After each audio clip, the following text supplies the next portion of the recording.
Bonjour à toutes et à tous. Dans cette vidéo, nous allons vous expliquer comment et surtout pourquoi proposer à vos élèves de créer leur propre capsule vidéo. Afin de faire court et efficace, voici les sujets qui seront abordés.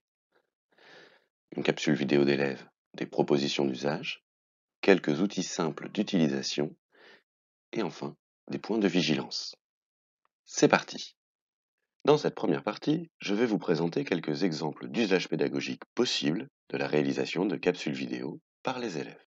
Créer une capsule vidéo dans un cadre pédagogique, c'est chercher à expliquer ou mettre en valeur une notion disciplinaire, une compétence, un projet, une idée.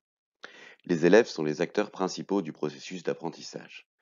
Si une capsule vidéo qui leur est destinée est particulièrement efficace pour leur compréhension d'un phénomène, car multimodal, son, image fixe, image animée, créer sa propre capsule présente aussi une véritable efficience dans l'acquisition des connaissances et compétences que l'on souhaite développer chez nos élèves. Pour créer une capsule, l'élève devra d'abord créer un brouillon. L'étape suivante est celle du storyboard qui permet, image par image, d'envisager le scénario de la vidéo qu'il pourra alors réaliser. L'élève devra rendre ses explications claires et concises, mettre en valeur l'essentiel, rendre accessibles les notions qu'il traite. Ainsi, impossible de créer un podcast sur une période historique que l'on maîtrise mal. Impossible également de faire une démonstration vidéo d'un phénomène physique que l'on ne comprend que partiellement. Avant même de parler de la diffusion et de l'exploitation du contenu créé par les élèves, sa seule création est bénéfique dans le processus cognitif des élèves. C'est une tâche complexe par excellence, qui ajoute une véritable motivation aux élèves. En créant un tel contenu, l'élève prend un rôle actif dans le bon déroulement de la classe, à distance comme en présentiel. Maintenant, je vais vous présenter quelques propositions d'usage de capsules vidéo par les élèves. Dans cet exemple, les élèves sont amenés à présenter une expérience d'éruption volcanique en SVT. Équipés d'une tablette avec l'application Filmorago, ils doivent rédiger un compte-rendu de travaux pratiques pour montrer qu'ils ont compris comment se déclenche une éruption volcanique. Vous trouverez le détail de ce scénario pédagogique et des deux autres qui seront proposés ensuite dans la présentation disposée sous cette vidéo. Dans cette activité, les élèves disposent de matériel simple, un ordinateur ou un smartphone. Au début de l'activité, ils ont découvert une vidéo réalisée par leur professeur. Cette vidéo contient, grâce à une manipulation d'image, une erreur historique. C'est à eux de la retrouver et de rectifier la vérité. Il s'agit ici d'une activité réalisée en binôme où les élèves doivent présenter la biographie d'un scientifique et sa théorie sur le modèle de l'atome. Le matériel utilisé par l'élève est une tablette avec l'application Photospeak qui permet d'animer une image fixe et d'y ajouter une bande son.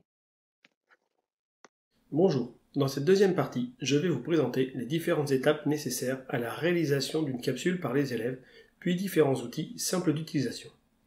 Pour que les élèves ne se perdent pas dans la réalisation de leur capsule, elle doit être écrite et préparée à l'avance. Vous trouverez des tutoriels des différents outils proposés dans le Geniali de ce webinaire. Voici quelques points importants à avoir en tête. Pour que les élèves réussissent leur vidéo sans devoir s'y reprendre plusieurs fois, il faut qu'ils préparent en amont son contenu visuel et audio. Les élèves devront donc hiérarchiser leurs propos, opérer des sélections et préparer des enchaînements. Ils devront enfin scénariser en rédigeant un storyboard. Vous trouverez plus de détails sur la réalisation de capsules en revenant sur le webinaire portant sur la création de capsules pour les élèves. Bien entendu, il est important de guider les élèves dans la réalisation de ces différentes étapes en leur proposant un document support à compléter. Cette activité de création de vidéos pourrait être l'occasion de faire travailler les élèves sur le cadre de référence des compétences numériques. En effet, ils créent un document multimédia. Suivant le travail demandé, la préparation de la vidéo peut nécessiter des recherches documentaires.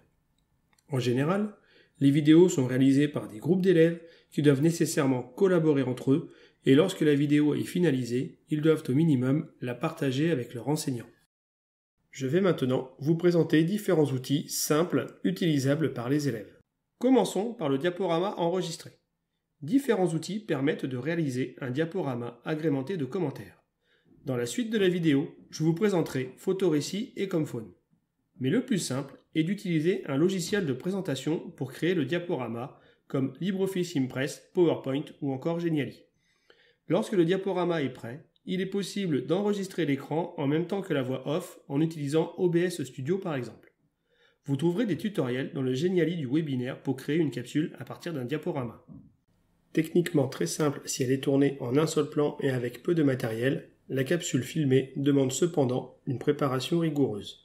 Il faut prévoir ce qu'il se passera à l'image, ce qui se trouve derrière, ce que l'on montre et qui doit être bien visible, l'endroit où se placer pour être dans le cadre, etc.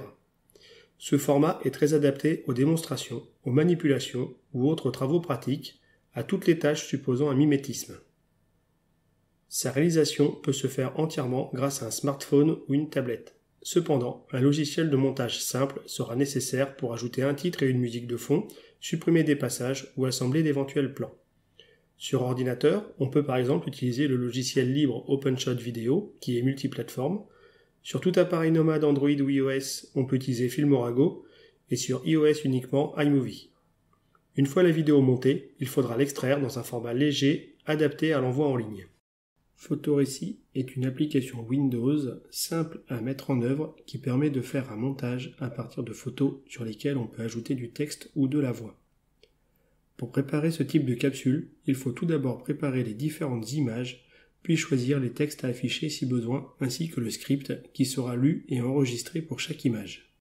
Comphone est une application similaire à Photorécit, mais qui fonctionne sur Android. L'avantage de Comphone est de pouvoir utiliser les photos prises par le smartphone ou la tablette et d'insérer les textes et commentaires sans devoir passer par un transfert des photos sur un ordinateur. Filmorago est une application de montage sur Android et iOS très simple à utiliser. Elle permet de filmer ou de prendre des photos, mais il est également possible d'utiliser celles qui sont présentes dans le smartphone ou la tablette. L'ajout de titres et de musique est simple, tout comme l'enregistrement de la voix pour ajouter des commentaires. Une fois le montage terminé, un bouton permet l'export de la vidéo avec un filigrane sur la version gratuite. Vous retrouverez un exemple d'utilisation de Filmorago en SVT dans le Geniali du webinaire. Adobe Spark Video permet aussi l'assemblage de photos et de vidéos avec insertion de titres et de commentaires audio de façon très intuitive. Pour l'utiliser, il faut passer par un site web sur tout matériel ou une application mais seulement pour iOS. Attention, cela nécessite la création d'un compte Adobe gratuit. Nous en reparlerons en fin de vidéo lorsque nous aborderons les points de vigilance. Photospeak est une application qui permet de faire parler un portrait avec votre voix, mais il est également possible de la modifier. L'utilisation est simple, il suffit de choisir un portrait, de l'importer dans l'application et de positionner les yeux et la bouche dessus. L'application s'occupe du reste. Il est possible d'enregistrer une séquence vocale, puis d'exporter la vidéo pour la partager. Toontastic 3D est une application Android et iOS qui permet de réaliser un petit film d'animation de type dessin animé. Très simple d'utilisation, il faut tout d'abord choisir le nombre de scènes. Ensuite, l'application propose un ensemble de décors, mais il est possible d'importer son propre dessin. Il ne reste plus qu'à insérer les personnages, les personnaliser si besoin, et enfin, enregistrer la voix en animant les personnages. Une fois les scènes terminées, il est possible d'exporter le résultat dans une vidéo de bonne qualité. Nous vous avons présenté un panel d'outils qui n'est pas exhaustif, mais nous espérons que cela vous donnera quelques idées. Quelle que soit l'application utilisée, lorsque la vidéo est terminée, l'élève peut la transmettre à l'enseignant par l'ENT ou un dépôt de devoir dans Moodle ou Nextcloud. Vous pouvez consulter le webinaire sur Apps Education qui présente l'utilisation de Nextcloud. Si la création de capsules par les élèves permet de mettre en valeur leur travail, leur création demande tout de même une véritable vigilance sur les aspects légaux et réglementaires. Pour agrémenter la capsule, des documents trouvés sur Internet sont souvent utilisés. Il faut bien veiller à ce que cette utilisation soit autorisée par le propriétaire du document. L'utilisation de l'image ou de la voix des élèves est soumise à leur autorisation et à celle de leurs responsables légaux.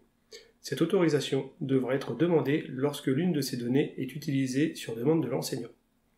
Il faut aussi être vigilant sur les applications nécessitant une création de compte. Elles doivent respecter le RGPD. Ces 3 points sont abordés dans le Geniali du webinaire avec des liens vers des pages web utiles. Pour toute question sur ces sujets, les chargés de mission de la DAN, le chef d'établissement et le délégué à la protection des données sauront vous répondre et vous guider au mieux dans votre démarche.